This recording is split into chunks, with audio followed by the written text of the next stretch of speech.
أعوذ بالله من الشيطان الرجيم. بسم الله الرحمن الرحيم.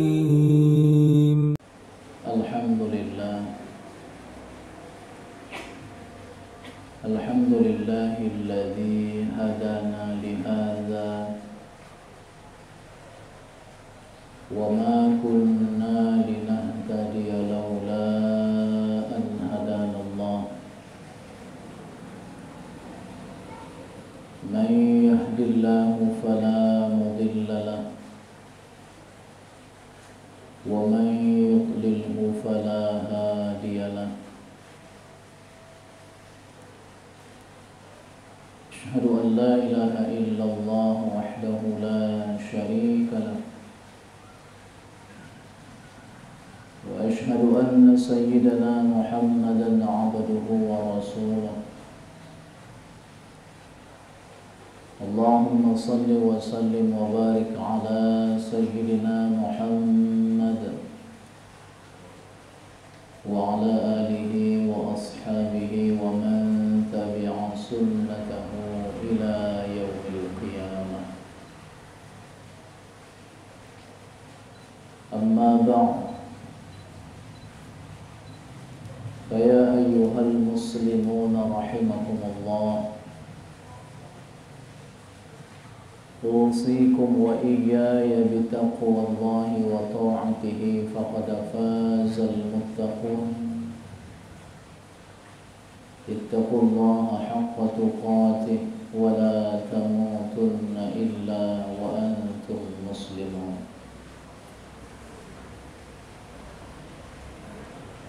قال الله تعالى في القرآن الكريم أعوذ بالله من الشيطان الرجيم إنما التوبة على الله للذين يعملون السوء بجهالة ثم يتوبون من قريب فأولئك يتوب الله عليهم وكان الله عليما حكيما. صدق الله العظيم.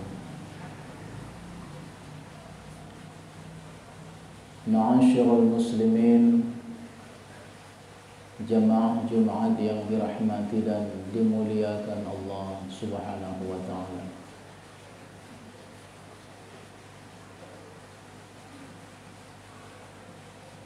Tanpa kita sadari,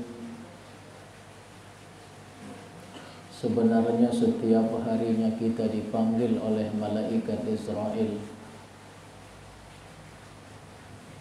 Ketika seseorang itu telah sampai usianya 40 tahun,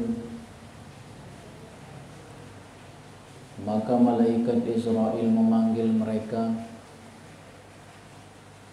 wahai anak cucu Adam yang telah sampai usianya 40 tahun, perbanyaklah amalmu.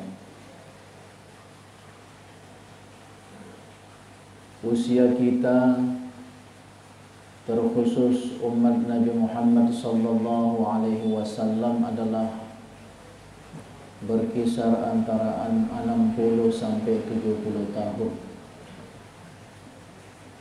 Itu artinya kalau seseorang itu, kata Imam Al-Ghazali, telah sampai usianya 40 tahun,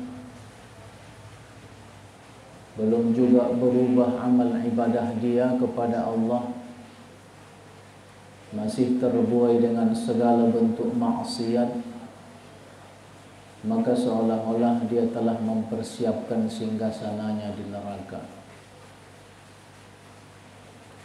Maka ketika usia kita telah sampai 40 tahun, tentunya kita diberi peringatan untuk memperbanyak amal ibadah kepada Allah Subhanahu wa ta'ala.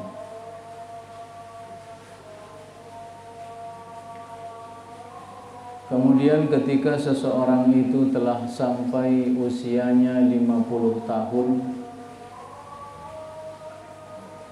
lagi-lagi dipanggil oleh malaikat Israel Wahai anak cucu Adam yang telah sampai usianya 50 tahun, bersiap-siaplah memanen, bersiap-siaplah menuai. Kalau kita ilustrasikan, kalau sedikitlah ladang yang kita tanam, tentunya sedikitlah hasil yang akan kita tuai. Kalau dari usia 40 sampai 49 tahun, sedikit amal ibadah yang kita lakukan kepada Allah Subhanahu wa taala, maka tentunya di usia kita 50 tahun sedikitlah barangkali amal ibadah yang kita lakukan, dan itu sesuai dengan apa yang kita lakukan. Kemudian ketika usia seseorang itu telah sampai pada 60 tahun ke atas, lagi-lagi mereka itu dipanggil oleh malaikat Israel. Wahai anak cucu Adam yang telah sampai usianya 60 tahun ke atas, persiapkanlah berkasmu. Itu artinya, kalau banyak catatan merah dalam amal ibadah yang kita lakukan, tentunya itulah yang akan kita pertanggungjawabkan di pengadilan Qadi Rabbul Jalil nantinya.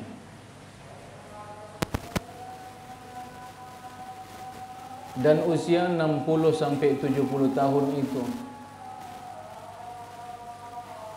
kalau kita kalkulasikan dengan apa yang Allah sampaikan dalam Al-Quran, wa inna yawman 'inda rabbika ka'alfi sanatin mimma ta'uddun. Satu hari di sisi Tuhanmu, atau satu hari dalam hitungan hari akhirat, sama dengan 1000 tahun menurut perhitunganmu di dunia. Itu artinya usia 60 sampai 70 tahun itu hanya lebih kurang 1,5 jam. Seolah-olah Allah berpesan, kalau 1,5 jam itu kita manfaatkan untuk melaksanakan ubudiyah kita kepada Allah, maka tentunya yang 1,5 jam itu akan Allah balas sama dengan usia orang-orang yang sebelum kita, yang usia mereka ada yang 300 tahun, 500 tahun, bahkan lebih. Usia Nabi Adam hampir 1000 tahun. Tapi 1,5 jam yang kita lakukan, tentunya itu akan dibalas oleh Allah dengan surga Jannatul Na'imnya. Tapi sebaliknya, kalau 1,5 jam itu tidak kita manfaatkan untuk beribadah kepada Allah, tentunya kita tidak tahan dengan apa yang diabadikan Allah di berbagai ayat dalam Al-Quran. Maka ketika Allah masih memberikan kepada kita usia, Allah masih memberikan kepada kita kesehatan. Sehat bukan berarti menjadi jaminan kita panjang umur, dan sakit juga bukan menjadi penyebab utama kita yang duluan dipanggil oleh Allah. Tapi paling tidak apa yang disampaikan Allah di ayat yang kita bacakan di awal khutbah tadi. A'udzu billahi minasyaitonir rajim. Innamat taubatu 'ala Allahi lilladzina ya'maluna as-su'a bijahalah thumma yatubuna min qarib. Faulaika yatubu Allahu 'alaihim wa kana Allahu 'aliman hakima. Ayat ini Allah awali dengan kata-kata innama. Taubat itu hanya, kata Allah, bagi orang yang melakukan maksiat atau dosa karena kebodohan. Kemudian mereka langsung bertaubat tanpa harus menunggu nanti dan nanti. dia menyadari bahwasanya itu adalah sebuah pelanggaran, faulaika yatubullahu alaihim, pastinya Allah akan menerima taubat mereka. Walaisatit taubatu lilladzina ya'maluna as-sayyi'at. Taubat itu kata Allah bukanlah bagi orang yang senantiasa terlena, terbuai dalam bentuk kemaksiatan. Tidak pernah dia sadar-sadar. Kapan dia sadarnya? Hatta idza hadara ahadahumul maut qala inni tubtu al-an. Sampai ketika ruh mau berpisah dari jasadnya, napasnya sudah sampai di tenggorokan. Ketika itu dia menyampaikan, taubat aku Tuhan, taubat aku ya Allah. Sayang, pintu taubat seperti ini telah tertutup. Padahal begitu banyaknya waktu yang Allah berikan kepada mereka untuk bertaubat kepada Allah. Bukankah seorang Fir'aun juga dalam surah Yunus adalah orang yang bertaubat, tetapi taubatnya itu ditolak. Allah berfirman, wajawazna bi bani Israil al-bahra fa'atba'ahum fir'aun wa junuduhu baghyan wa 'adawa hatta idza adrakahul gharq qala amantu annahu la ilaha illa alladhi amanat bihi banu Israil wa ana minal muslimin. Kami selamatkan Bani Israel itu di lautan, dan di belakang mereka Fir'aun bersama dengan tentaranya mengikuti mereka dengan penuh permusuhan dan kebencian. Sampai ketika Allah menenggelamkan Fir'aun dan tentaranya, dia pun menyampaikan, aku beriman kepada Tuhannya Banu Israel, dan aku adalah orang-orang yang berserah diri.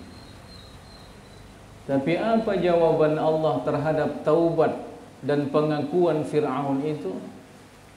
Al-ana wa qad asaita qablu wa kunta minal mufsidin. Sekarang baru engkau menyampaikan kata-kata itu. Padahal berapa lama Nabi Musa dan Nabi Harun berdakwah kepada Fir'aun la'natullah. Dia tidak pernah menghiraukan itu. Bahkan kesombongannya, puncak kesombongannya, dia menyampaikan, ana rabbukumul a'la, saya adalah Tuhan yang maha tinggi.